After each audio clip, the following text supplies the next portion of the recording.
गुरु भगवान के अनंत अनंत शुक्राने। विकार युक्त प्रेम से भी भगवत प्राप्ति संभव है। अगर हमारा कैसा भी भाव है पर हम भगवान की ओर चल रहे हैं तो भगवत प्राप्ति संभव है। आज के प्रसंग में यही दिखाया है, भगवान हर एक किसी को मिले, शिशुपाल को भी मिले, दंतवक्र को भी मिले, कंस को भी मिले और गोपियों को भी मिले, पूतना को भी मिले, सबको मिले। क्यों? आज हम इस प्रसंग से यही समझते हैं क्यों। रासलीला के संबंध में राजा परीक्षित ने सुखदेव जी से प्रश्न उठाया।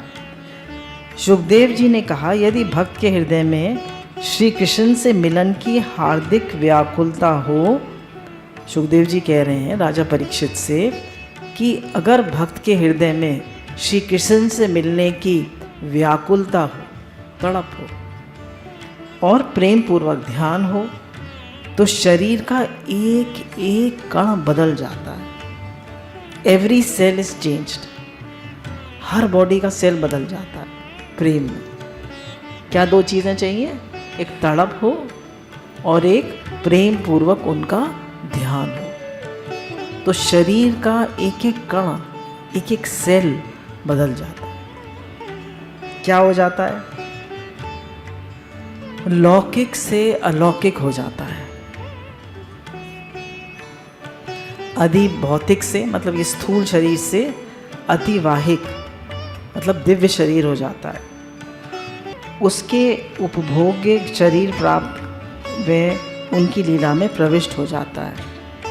कह रहे हैं उनके लायक शरीर प्राप्त करके वो उनकी लीला में प्रवेश कर जाता है। भगवान के प्रेम पूर्वक ध्यान में बड़ी शक्ति है। कह रहे हैं भगवान के नाम में, भगवान के प्रेम पूर्वक ध्यान में, भगवान के लिए तड़प होने में, सब में बड़ी भारी शक्ति। राजा परीक्षित ने शंका की कि भगवान आदर भाव ज्ञान से होता है या भक्ति से होता है। कह रहे हैं भगवान की प्राप्ति जो है वो आदर भाव से होती है, भक्ति से होती है या ज्ञान से होती है। किससे भगवत प्राप्ति होती है? प्रश्न पूछा। गोपियों को न तो ज्ञान था, न ईश्वर की जैसी भक्ति थी,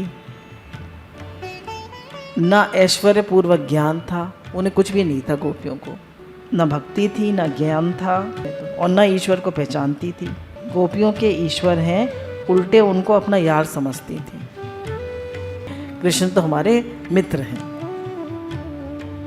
वे जो गोपियों के शरीर में प्राकृतिक गुणों का प्रभाव बंद हो गया और भगवत प्रवाह का आविर्भाव हो गया, बिना ज्ञान के, बिना भक्ति के वे कैसे हो गया?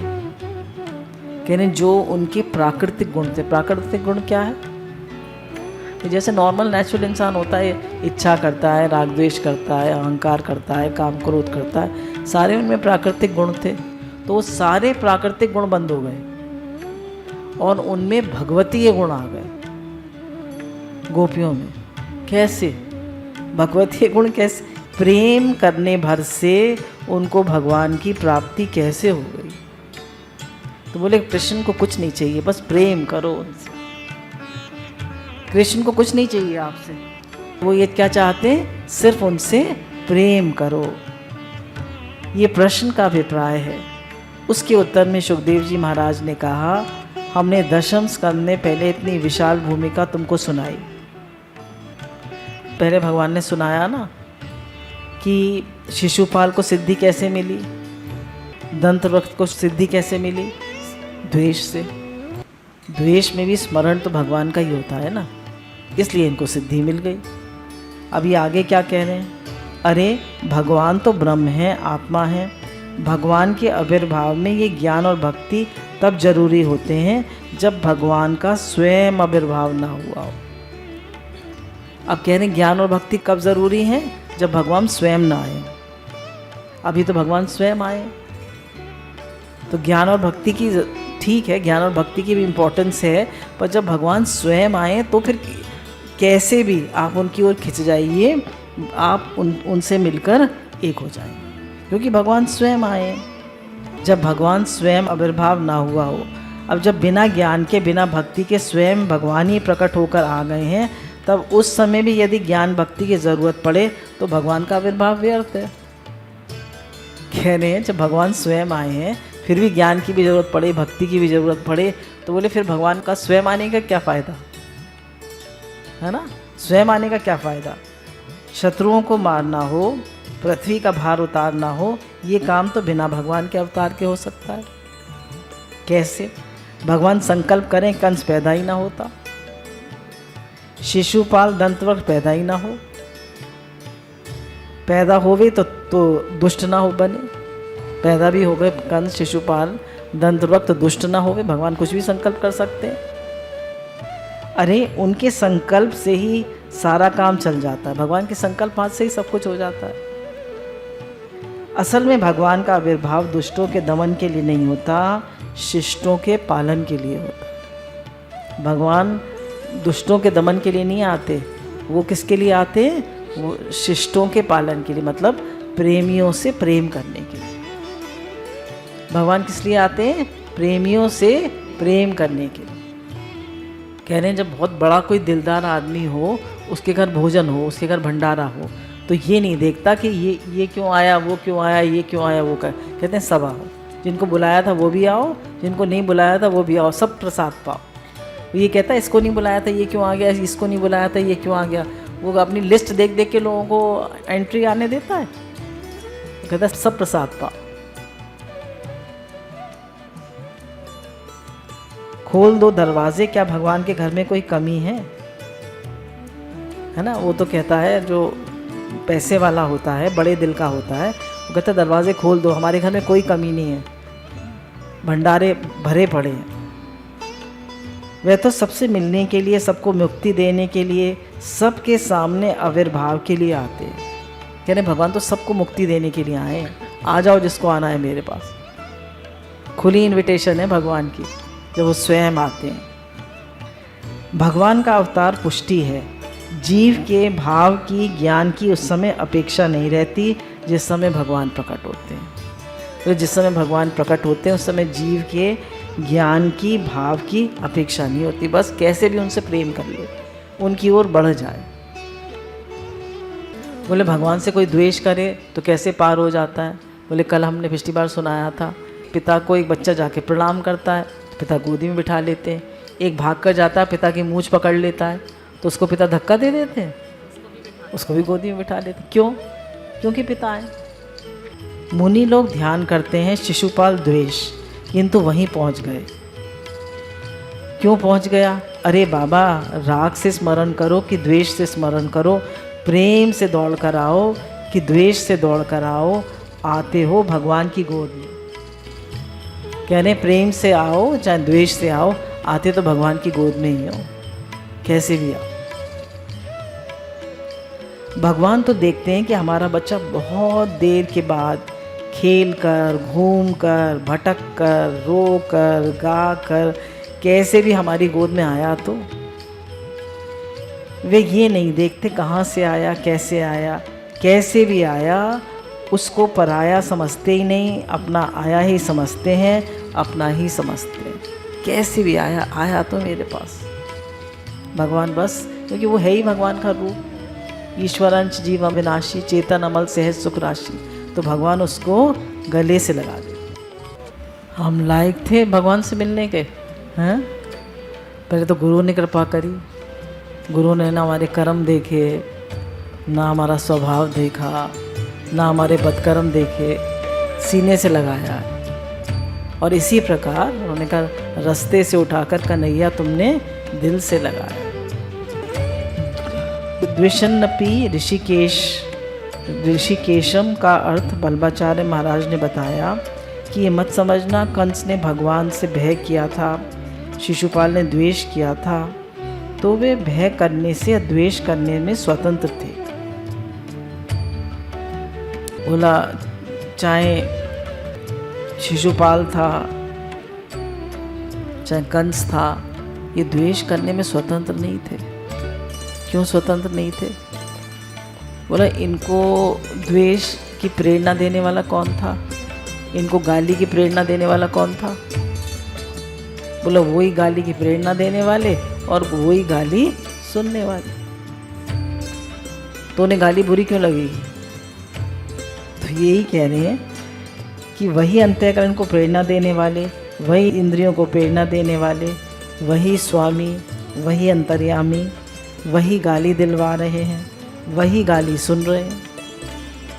अब गाली की वजह से नहीं मिलेंगे तो कैसे भगवान?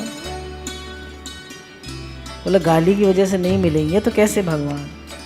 गाली भगवत प्राप्ति में प्रतिबंधक नहीं हो सकती, वही तो दिलवा रहे हैं अपने लिए, वही तो लीला करवा रहे हैं।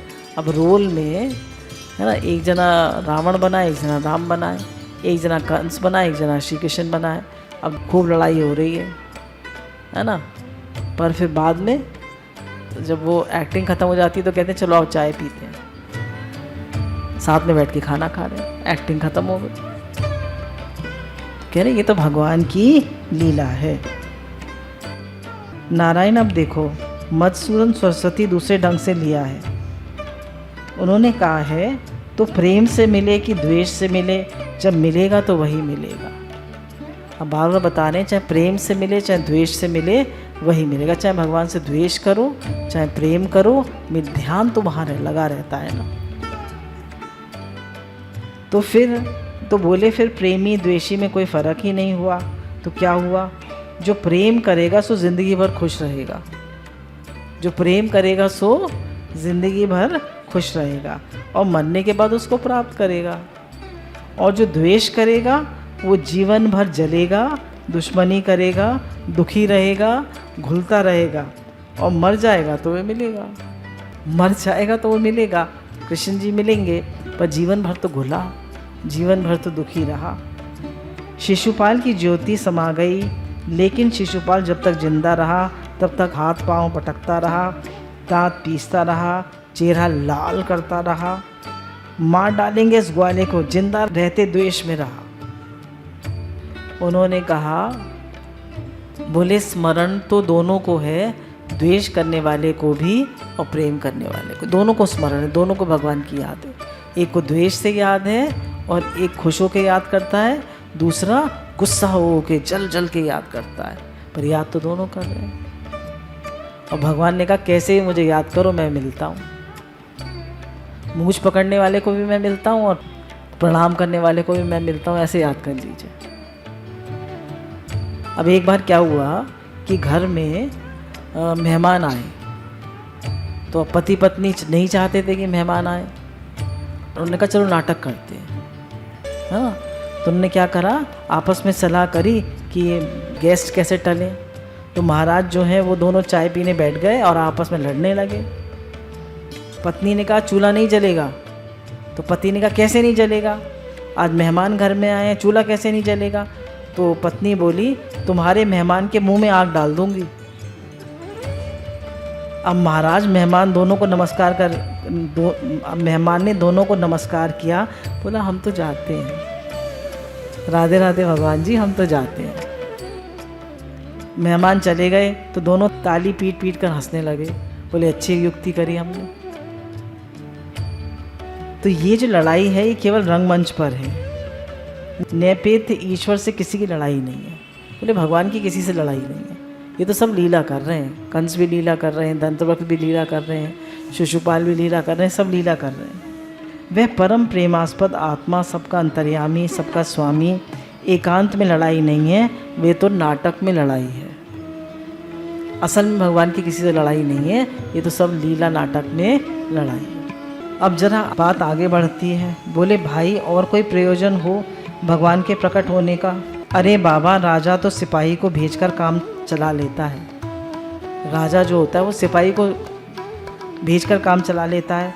अगर सिपाही से काम नहीं चलता तो थानेदार को भेज देता है, थानेदार से भी काम नहीं चलता तो दीवान को भेज देता है, दीवान से भी काम नहीं चलता तो क्या करता है, खुद चला जाता है। किसके लिए? अपनी प्रजा की भलाई के लिए। तो हे नृप, हे राजन, जैसे तुम्हारी प्रजा में जाना प्रजा के कल्याण के लिए होता है, वैसे भगवान किसी को साधन ना करना पड़े, चलना ना पड़े, भगवान मिल जाए इसलिए अवतार लेते हैं। भगवान अवतार क्यों लेते हैं? किसी को चलना ना पड़े, साधन ना करना पड़े और भगवान मिल जाए, इसलिए भगवान अवतार लेते हैं। बड़ी मज़ेदार बात है, अब देखिए सुनते हैं। एक बार नई बहू गांव में आई। सासू माँ ने कहा, बेटी यहाँ ज़रा संभल कर रहना। बोली, क्या है माँ जी? बोली, यहाँ एक नंदन श्याम सुंदर रहता है, उसकी ओर मत देखना, उससे बोलना मत। उसने कहा, ये क्या बड़ी बात है, बचपन से मैंने किसी की ओर देखा ही नहीं है। तो आई महाराज वहाँ बैठ गई, चावल बीनने लगी।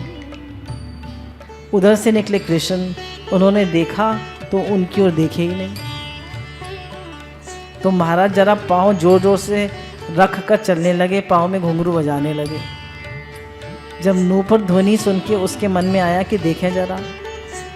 बोली, नहीं, सासू जी ने मना किया है। चावल में मन लगाया तो कृष्ण थोड़ा खांसे, फिर उठकर एक डेला मारा। पहले खांसे, फिर उठकर एक डेला मारा। तब भी बेचारी बच गई, नहीं देखा। तब बांसुरी बजा के नाचने लगे। अब तो देखना ही पड़ेगा ना, अब बांसुरी बजाकर नाचने लगे, अब तो देखना ही पड़ेगा ना। ये तो बलात् लोगों को आकृष्ट करने के लिए आए। बोले, ऐसे नहीं देखोगे, वैसे नहीं देखोगे, मैं तो ज़बरदस्ती तुम्हें दिखा लूँगा। तो कैसे भी नाच के गा के अपनी ओर आकर्षित कर लेंगे। ये ब्रह्म का काम नहीं है। ब्रह्म तो अपने स्थान पे ज्यों का त्यों रहता है। जिसको हजार गरज हो वो इसकी ओर देखे। ब्रह्म किसी की ओर नहीं देखता, जिसको हजार गरज हो वो उसकी ओर देखे। और इनका काम है कि जो न देखता हो उसको भी अपनी ओर दिखाना। इसका नाम है कृष्ण। ब्रह्म शब्द महत्व है और कृष्ण शब्द में चुंबकत्व है। बोले, ब्रह्म शब्द में तो खाली महत्व है और कृष्ण में चुंबक है, वो खींच लेता है सबको। जैसे चुंबक लोहे को खींचता है, वैसे ही कृष्ण चीज़ों को अपनी ओर खींचते हैं। कर्षति आकर्षति, जो आकर्षण करे उसका नाम कृष्ण। देखो, ये जो भगवान का आविर्भाव हुआ है तुम्हारी भलाई के लिए हुआ है। जो भगवान आए हैं द्वापर युग में, ये हमारी भलाई के लिए। अब आज भी हम पढ़ रहे हैं रास पंचाध्याय, ये समझ में आने वाला नहीं है, पर हम पढ़ रहे हैं तो ये भी किसके लिए? भलाई के लिए, ताकि हमारा भी हम समझें कि भगवान सबसे प्रेम करते हैं। कैसे भी भगवान से प्रेम करें तो मनुष्य जन्म हमारा सफल हो जाएगा। किसी भाव से भी प्रेम करें, कैसे भी करें, यहाँ सब अपनाए जाते हैं। परंतु व्यक्ति चाहे जो कर ले, चाहे तो भगवान को प्रकट कर लो। किसी में ये सामर्थ्य नहीं कि अपने बल पर भगवान को प्रकट कर ले।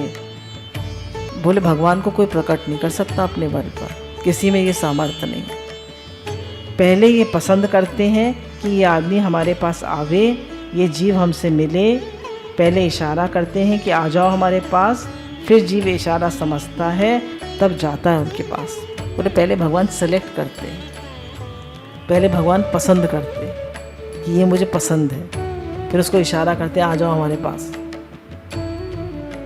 बोले, गुरु तो कुछ भी नहीं देखते हैं, गुरु तो सबको आने देते हैं, सबको आने देते हैं गुरु तो। गुरु भगवान के अनंत अनंत शुक्राने।